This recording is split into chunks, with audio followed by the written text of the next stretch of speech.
It's a tough situation. You need to give feedback to an employee or colleague, but you're concerned that they might start crying. Today I'm going to be discussing that topic with people skills expert Eleanor Shakiba. Eleanor, why do so many of us find it hard to deal with tears?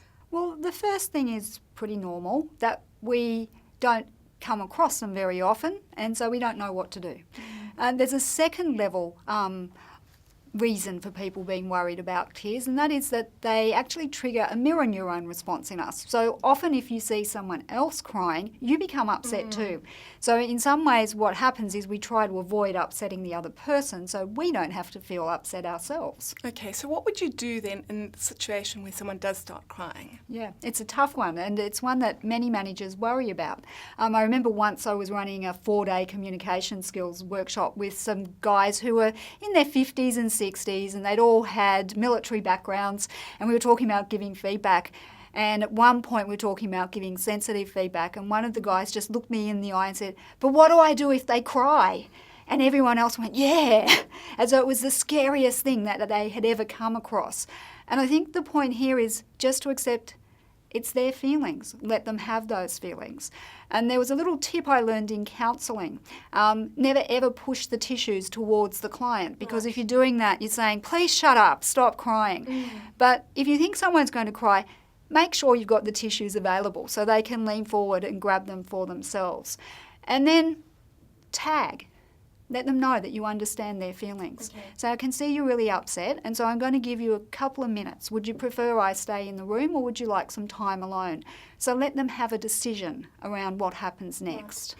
And then when do you decide whether to continue the conversation? You know, if they're really crying and you don't know what to do, how do you decide whether to continue or to actually stop that conversation? Well, the first thing is to ask, because quite often they will tell you what they need. But if you're at the point where they can't even answer you, obviously you probably want to say, "Let's take a break and we'll come back to this later." If the person is extremely distressed, then that's a good sign that you need to stop. And if the person is beginning to get to the point where they're incoherent, then that's a good sign that you need to stop. But quite often, by just taking that pause time, they'll collect themselves and it'll be quite fine to continue the conversation. And then what would happen next? How would you approach them? So what you would do next is acknowledge and empathise and let them know that you understand that they feel upset, but then reframe what your intention was and say, "I know that sometimes it's a little bit shocking to hear feedback, but my intention here is to give you some information that will help you to improve. It's not personal, it's about changing some behaviours and some things that are happening in the workplace. And what I'm really hoping is that you'll be able to use that information to get even better at your job." So finding a positive spin to place on giving the feedback and letting them know that your intention is to be helpful. What should you do in a situation where someone becomes so distressed that they can't continue? At that point, you would say, "I think we need to take a break. I'm just going to leave you here for 10 minutes and then I'll come in and check on you and see where things are up to." So allow them that privacy and that time to be by themselves. Make sure that there are some tissues in the room and let them know where there's some water or a cup of tea so that they can help themselves. What would you do if you thought that this was now crocodile tears, not real tears, and the other person is actually crying to close off the conversation? They've had enough and they just want to end the conversation. Well, that's a tricky situation to be in. And the first thing that I suggest you do is challenge your own assumptions. Ask yourself, am I reading something into this that isn't there?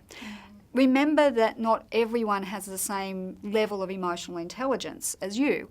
So they may not know how to cope with stress, and tears might just be a reaction. And keep in mind that cultural factors can play a part here as well. So in some cultures it's more acceptable to show tears, in other cultures it's less acceptable. And in fact in some cultures tears are a big dramatic performance that is designed to show I'm upset, but can seem overly dramatic in some situations. So just challenge your assumptions around what's going on first of all, and then acknowledge that the person is upset. That's what tears are designed to show us. And then say, "But I still think we need to sort out this situation." So redirect the conversation as quickly as possible to getting some outcomes around solving the problem and getting back to the feedback process. Okay, Eleanor, well, thanks. I know you've written some tip sheets now on dealing with tears. Where can HR professionals go to find this information? So you can get that on my website at www.difficultpeoplemadeeasy.com.au. Eleanor, thanks again for your time this month. It's been a fascinating topic and I'm looking forward to catching up with you next month. What are we going to be talking about? Next month we're looking at answering the question, what do I do if I give someone feedback and they ignore it?